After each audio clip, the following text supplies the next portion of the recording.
வணக்கம். இன்றைக்கி நம்ம பார்க்க இருக்கிற ஃப்ரெஞ்ச் ஃப்ரை ஒரு ஃப்யூஷன் டைப் ஃப்ரெஞ்ச் ஃப்ரைஸ். ஃப்யூஷன்னா அதை தான் இனிமேல் நம்ம பார்க்க போகிறோம். இந்த ஸ்நாக்ஸ் செய்கிறதுக்கு முதல்ல நம்ம உருளைக்கிழங்கை வேக வச்சுக்க போகிறோம். இந்த உருளைக்கிழங்கு வேகிறதுக்கு குக்கரில் வச்சு ஒரு விசில் வச்சுக்கலாம். உருளைக்கிழங்கு வேகிறதுக்குள்ளே இந்த ஸ்நாக்ஸ்க்கான மசாலா ஸ்டஃபிங்லாம் ரெடி பண்ணி வச்சுக்கலாம். இதுக்கு கடலை மாவு, அரிசி மாவு, அப்புறம் ஒரு பெரிய வெங்காயம் நல்லா பொடி பொடியாக நறுக்கி வச்சுக்கோங்க. காரத்துக்கு தேவையான அளவுக்கு பச்சை மிளகாய் நறுக்கிக்கோங்க. அப்புறம் இந்த ஸ்நாக்ஸில் ஏதாச்சும் வெஜிடபிள்ஸ் ஆட் பண்ணணும்னா உங்களுக்கு பிடிச்ச வெஜிடபிள்ஸ்லாம் எடுத்து வச்சுக்கோங்க. ஆனால் எல்லாத்தையுமே நல்லா குட்டி குட்டியாக நறுக்கி வச்சுக்கோங்க. நான் வந்து இந்த ஸ்நாக்ஸ்க்கு கேரட், பீன்ஸ், வெங்காயம், பச்சை மிளகாய் இதுதான் சேர்த்துருக்கேன். வேறு எந்த காய்கறியும் சேர்த்துக்கல. உருளைக்கிழங்குலாம் வேக வச்சு எடுத்துக்கிட்டோம். இதை இனிமேல் தோலை நீக்கிட்டு நல்லா மசித்து எடுத்துக்கலாம். இந்த உருளைக்கிழங்குல சின்ன சின்ன கட்டி எதுவும் இல்லாமல் நல்லா நைஸாக மசித்து எடுத்துக்கணும்.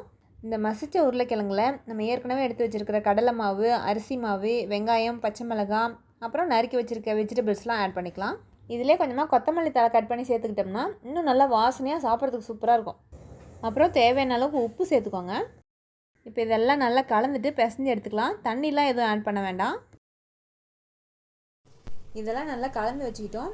இனிமேல் இந்த மாவை சின்ன சின்னதாக ஃப்ரெஞ்ச் ஃப்ரைஸ் லென்த்துக்கு கட் பண்ணி எடுத்துக்கலாம். உடனே நீங்கள் இது என்ன ஃப்ரெஞ்ச் ஃப்ரைஸான்னு கேட்டக்கூடாது. இது நம்ம ஸ்டைல் ஃப்ரெஞ்ச் ஃப்ரைஸ். ஒரு தட்டில் எண்ணெய் தடவிட்டு இதெல்லாம் உருட்டி வச்சுக்கலாம். அப்போ தான் பொரிக்கும் போது அப்படி அப்படியே எடுத்து போடுறதுக்கு ஈஸியாக இருக்கும்.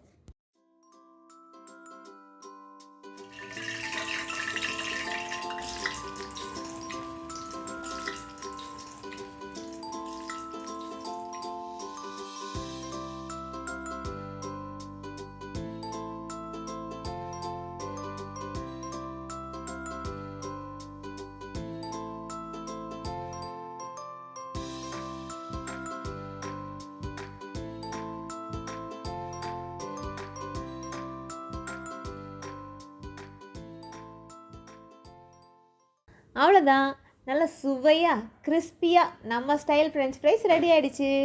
இந்த சூடான நம்ம ஸ்டைல் ஃப்ரெஞ்ச் ஃப்ரைஸை நம்ம வீட்லேயே செஞ்ச ஹாட் அண்ட் ஸ்வீட் சாஸோடு வச்சு சாப்பிடலாம். Enriched fusion French fries with hot and sweet homemade sauce. இந்த hot and sweet red sauce இருக்கு இல்லையா, இதை வந்து நான் டொமேட்டோ, சில்லி எதுவும் ஆட் பண்ணாமல் செஞ்சுருக்கேன். இந்த hot and sweet red sauce எப்படி செய்கிறதுங்கிறத நம்ம வேறு ஒரு பதிவில் பார்க்கலாம். நன்றி.